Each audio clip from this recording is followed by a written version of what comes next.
Hi, y'all. Welcome to the GradMissions Office Hours podcast. I'm Autumn. Hey everybody, I'm Lizanne. Hi, I'm Logan.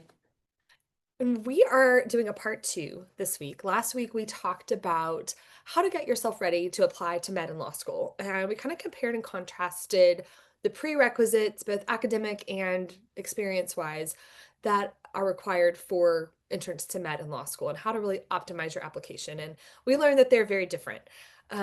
And this will not be surprising to you to know that those differences continue in law and med school. And so we have a lot of clients right now who are in at med school. Congratulations. We're collecting white coats over here at GradMissions. And the admissions offers to law schools will start rolling out pretty soon. I think we have a couple of early binding commits, but other than that, it's still very early days. So deep breath, like no panic. Don't look at the LSAC charts to see that 65% increase from 2 years ago of applicants to law school. That's okay. You just need one seat. And if you're not working with us, I hope that sparks you to schedule a strategy call. So today we're going to talk about what happens after white coat. What happens after orientation at law school? You've sworn in on a leather-bound constitution to uphold your duties, and now you're looking down the barrel of 3 years of law school, a bar exam, and then a vast expanse of a legal profession. Mhm. What do you need to do? Yeah. I'd say first thing for future lawyers, those of you who have just gone through orientation, the biggest thing to really focus on right now is your best study strategy for doing well in those 1L courses. I know that's probably not the answer that we were thinking about, but that's going to be extremely critical for your employment chances, especially if you want to do big law. So they're going to have an orientation fair where you can go learn about, or student organization fair at the orientation. Obviously, go learn, make some friends, see what offerings they have. Student orgs are a great way to get involved and start building that network and also learn about areas of the law that you may be interested in. But the biggest thing from day one is really, okay, I know in college I was the president of this and was in this organization and maintained a really great GPA, but it's okay if you kind of take a back seat for you to just focus on your academics to start. That's exactly true. And one thing that we drill into our clients is that the fall 1L year, that fall semester is the most important semester in your entire academic career. Summer offerings will be made based just on fall grades and fall class rank. Your spring grades will not have posted by the time those summer offers go out. So if you are a person who it typically took you a test or two to get used to a professor in college and then you kind of settled out, you don't have that luxury. Like, I'm not trying to scare you, but there's famously only one test in law school and it's your final.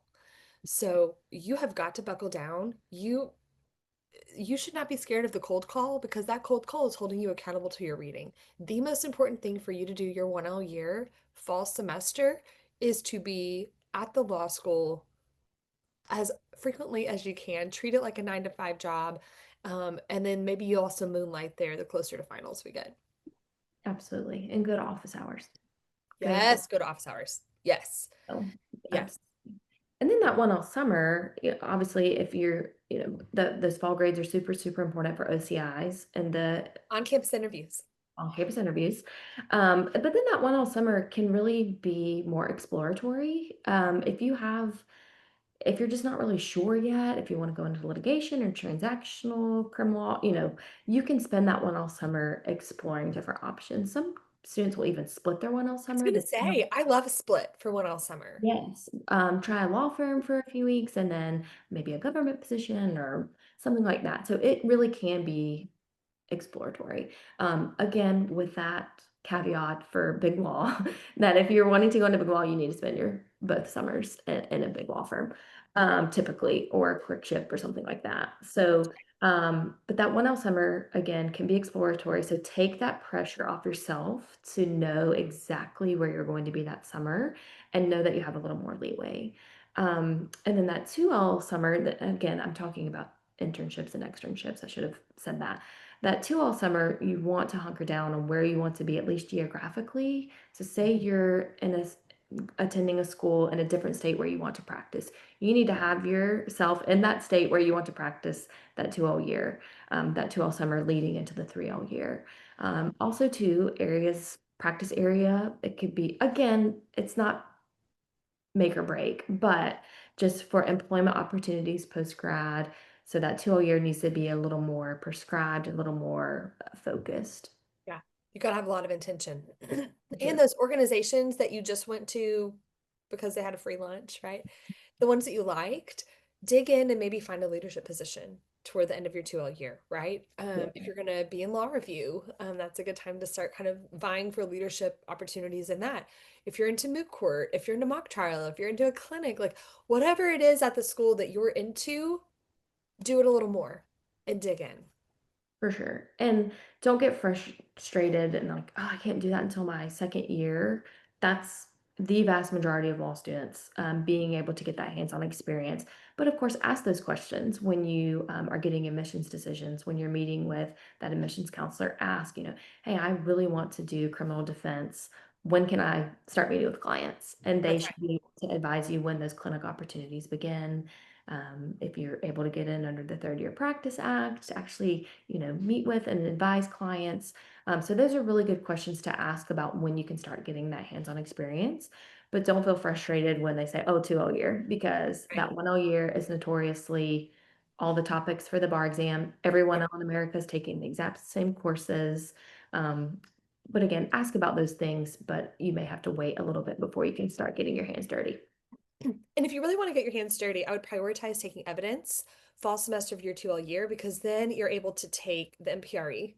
Yeah, That's the ethics exam that you have to take while you're in law school. And a lot of clinics, before they're going to let you get hands dirty with patients, I'm already in med, clients, they're going to require you to pass the MPRE. for sure. Okay, Logan, I'm swiveling in my rolly OB-GYN chair. Over to you, my friend. We were talking before we hopped on this podcast that I officed for over a decade, shared an office suite with career services for law school. So I feel like I'm sort of a career services advisor through osmosis because our doors were open and we all talk loud. So I kind of know what it takes to build a really successful law school applicant.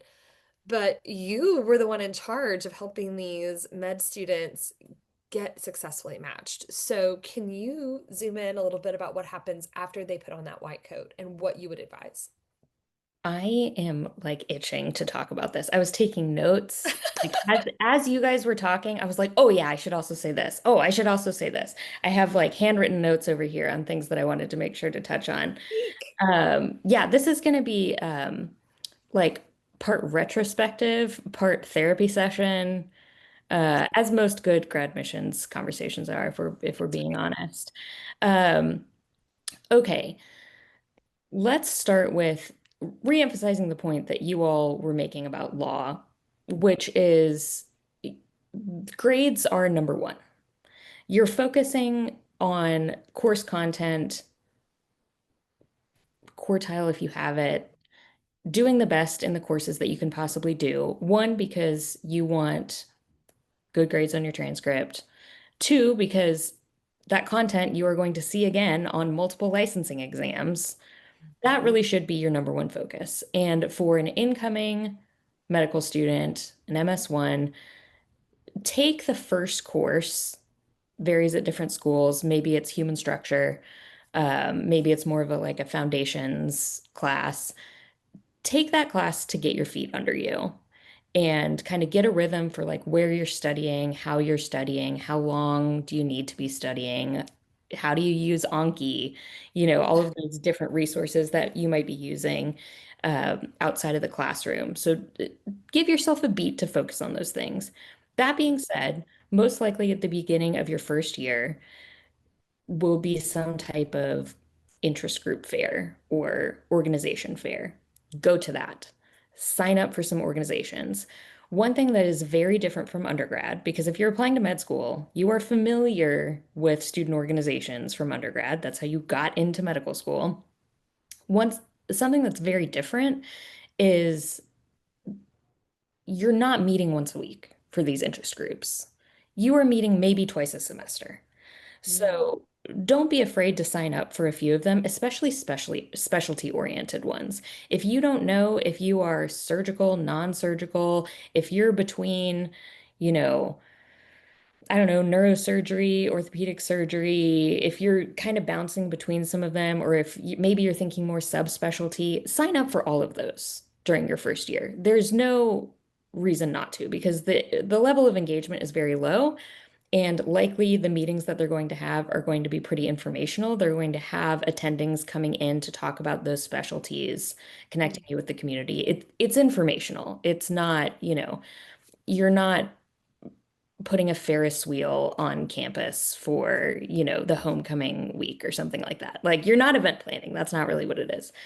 So sign up for those.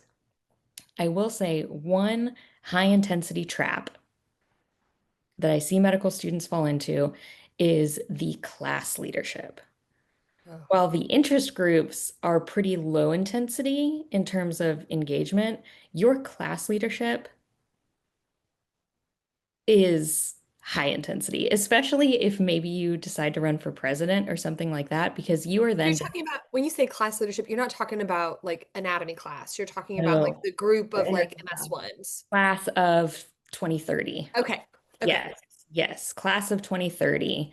Most schools are going to have some type of class leadership, Okay. president, vice president, social chair, things like The that. student council of med school. Student, yeah, although there is also usually a student council of med Of course school. there is. This There's is your, enough leadership well, to go around. yes, But yes.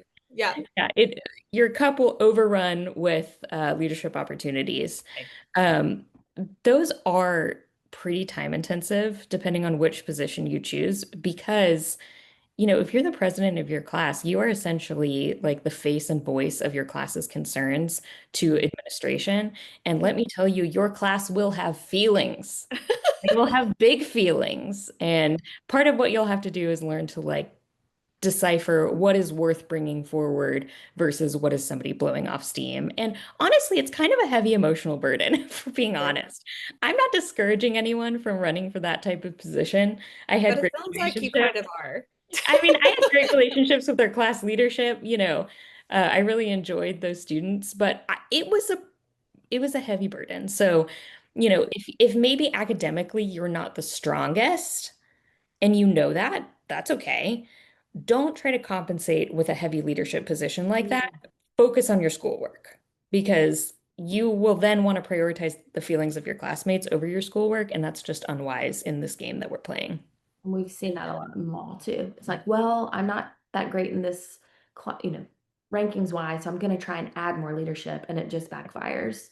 It's It's not, yeah. it's the pre-law club president making a 147 on the LSAT PAP line.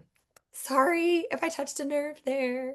Quit your pre-law club president and study for the LSAT. Yes, yes. Because honestly, pre-law club president doesn't exist. Like, it doesn't mean anything without the the LSAT score, without getting into law school, right? Like, it's meaningless. So, I'm waving my pencil around because that's how strongly I feel about this. Um, okay, let's see what else. Oh, so this is where we get into a little bit of a retrospective. These are things that I would have told students that I only now see clearly without kind of the clutter of other administrative stuff. Mhm. Take the opportunity to sign up for your like state's medical association. Mm. Sign up for any national medical associations, AMA, for example. You'll have the opportunity to list those on your application when you apply to residency, and it's something to put in that spot. When you choose your specialty, there are often national specialty organizations that you can sign up for as a student. Sign up for those too. Yep. Low engagement, high reward on the application. Also, apply for any scholarships that your medical school is offering, even if you don't need them. I know I said that, and there are some people that are like, "Pfft, who doesn't need a scholarship?" But there are some people who, however they're financing their education, a scholarship isn't necessary. Go ahead and sign up for it because you will, or I'm sorry, not sign up for it, apply for it because you'll be able to put that on your application as a scholarship or an award. And, Right. we want to put as much in that section as we possibly can. That goes for awards too. If an award comes around, there are also like city foundation awards Hmm. that wherever you go to medical school, you should Google to see if there is a foundation in the community that offers scholarships, sometimes specifically to medical students in the area. Um, so apply to any awards that come your way, even if they seem silly, and even if that's not your thing. That is something that I really learned about working with both future doctors and doctors. I think that sometimes the job is a little bit thankless, and so Yeah. they really scoop up those awards and they're really meaningful to them, Yeah. you know? Yep. So go ahead and start that now. Let's give you some accolades. And then my last piece of advice here is to actually just reverse engineer the activities that you're going to get involved in. So Mm. if you Google AAMC ERAS worksheet, every year ERAS publishes a worksheet for that year's application. So you can see exactly what type of questions or information they're going to ask you for on the general application. And there's a And spot. ERAS is the residency application. So when you're getting ready to apply to match, ERAS is the AMC. It's like your AMCAS application, but for residency. Yes, thank you. It's become a language to me. I don't I even, know. you And know. certain specialties look for certain, what are they called? The, Activities, like experiences, yes, things. I can't Yes, remember the word for it, yes. but yes, so you want, yes, sorry. So when you pull up this worksheet, there's going to be a drop down in the activities section where you have to categorize each activity or experience that you've done.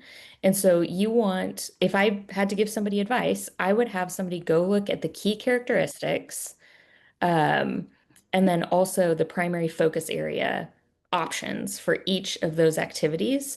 And if you're starting from the beginning, reverse engineer it so that you have a diversity of those experiences, Yeah. right? One of the key characteristics is like teamwork and leadership. Another is resilience and adaptability. Another is empathy and compassion. And then to go along with that, some of the primary focus areas are basic science, medical education, promoting wellness, public health, advocacy. So we want to get kind of a diversity of those on your application to show that you're well-rounded. Research is something we talked about right before this podcast. I think Ah, when step one went to pass fail, research seemed like that was the thing that everyone felt like they could control in a situation that is uncontrollable. And so mhm. it felt like I have to just gather as much research experience as I can. I I don't think that's always the answer. Yeah. Research can never hurt. If research is your thing and you love research, research all day long. I mean, find every opportunity that you can.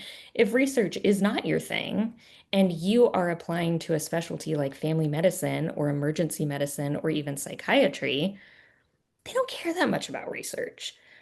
If an opportunity comes your way, get a little bit on there to show that you're a well-rounded candidate and that you know how to do the research.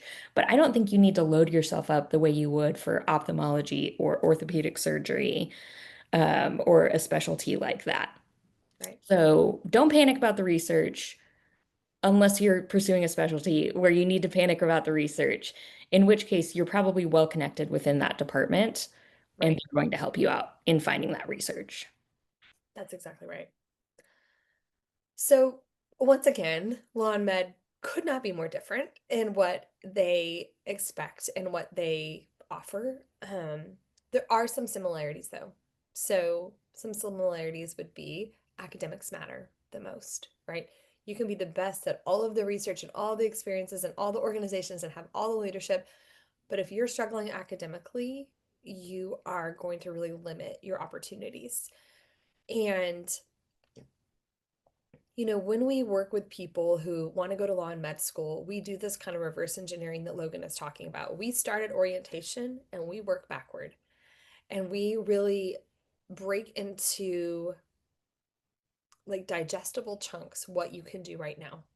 We work to control the things that we can, and we work to make sure that we are having a good balance of activities, experiences, academics, and your own mental health and wellness is so important too in all of this. So I think this has been really interesting. I think people all the time want to know like how to hack the system. And I think we've layered in some really interesting hacks here about how to be successful. Any parting words? If you were at a law school or at a med school talking to a room full of people who were about to get started, what is like one nugget of wisdom that you would give them? Oh man. I'm going to give mine first. Mm. Mine is to be really intentional with your network, to watch for those students who may be a little bit of a shrinking violet and to engage with them. My husband did something similar to this when he was picking his moot court partner. There was a person who had been a little bit quieter and a little bit shy, but Josh knew he was sharp. Like he had seen the way he answered cold calls, the way he did things. And he really intentionally selected this person to be his moot court partner. And I really feel like through that, this is one all year, they had a mandatory moot court competition at the law school where Josh went.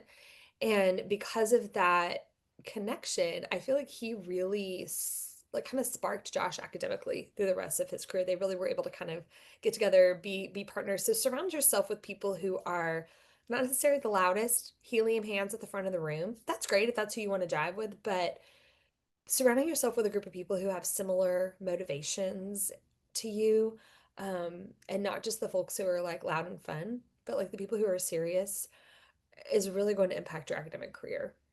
And you're building your network now.